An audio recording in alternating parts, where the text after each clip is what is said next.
Hi hello வணக்கம் நண்பர்களே. வெள்ளத் தணிய மலர் நீட்டம் மாந்தர்த்தம் உள்ளத் தணியது உயர்வு.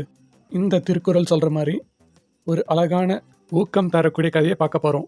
இது ஒரு கற்பனை கதைனாலும் ராஜாக்கள் ஆட்சி செஞ்ச காலத்தில் நடக்கிறது. அது ஒரு கோடைக்காலம்.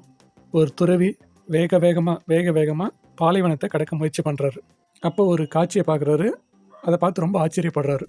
கொளுத்துற வெயில்ல அந்த பாலைவனத்தில் ஒரு சின்ன மரத்து கீழே ஒருத்தன் உட்காந்து ஏதோ வரைஞ்சிட்டு இருக்கான். இவருக்கு ஆச்சரியம் தாங்கலை. கிட்ட போய் என்னதான் செய்கிறான்னு பார்ப்போம், என்னதான் வரைகிறான் அப்படின்ட்டு கிட்ட போகிறாரு. அந்த ஓவியம் இவர் கிட்ட போனதை கண்டுக்கவே இல்லை. அவன் மேலையில் அவன் மூழ்கி இருந்தான். துறவியும் தொந்தரவு செய்ய வேணாம் அப்படின்ட்டு பொறுமையாக காத்துட்டு இருந்தார். அந்த ஓவியம் வரைஞ்சி முடிஞ்சதும் துறவிக்கிட்ட காட்டி, இந்த பாலைவனத்தோட அழகு எப்படி இருக்குது, என் ஓவியம் எப்படி இருக்குது அப்படின்னு கேட்குறான். அவன் கண்ணை பார்த்த துறவி, இந்த ஓவியம் ரொம்ப அழகாக இருக்குது, உன்னுடைய வரையும் திறமையை நான் ரொம்ப பாராட்டுறேன். ஆனால் இந்த பாலைவனத்தை ரசிக்கிறதும் இதை வரைகிறதும் உனக்கு ஒரு பயனும் தராது.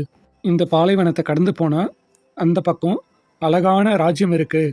மலை கிராமங்கள், இயற்கையில் சூழ்ந்த ஆறுகள், அருவிகள், கண்கொள்ள காட்சியளிக்கும் அரண்மனைகள், சந்தோஷமாக மக்கள் ஆடல் பாடல் செஞ்சு பொழுத போக்கக்கூடிய அழகான பூங்காக்கள், மாட மாளிகையெல்லாம் அந்த ராஜ்யத்தில் இருக்குது. அந்த அழகை ஓவியமாக நீ வரைஞ்சி அந்த அரசர்கிட்ட கொடுத்தா அந்த அரசர் கண்டிப்பாக அந்த ஓவியத்துக்கான சன்மானத்தை கொடுத்து உன்னுடைய வாழ்க்கை தரத்தை உயர்த்துவார். நாமும் அந்த ஓவியம் போல தான் இருக்கோம். தேவையில்லாத விஷயங்களை தான் செஞ்சுட்டு, தேவையில்லாத விஷயங்களை தான் கற்பனை பண்ணிக்கிட்டு, தேவையில்லாத விஷயங்களை பேசிக்கிட்டு பொன்னான நேரத்தெல்லாம் வீணாக கழிக்கிறோம்.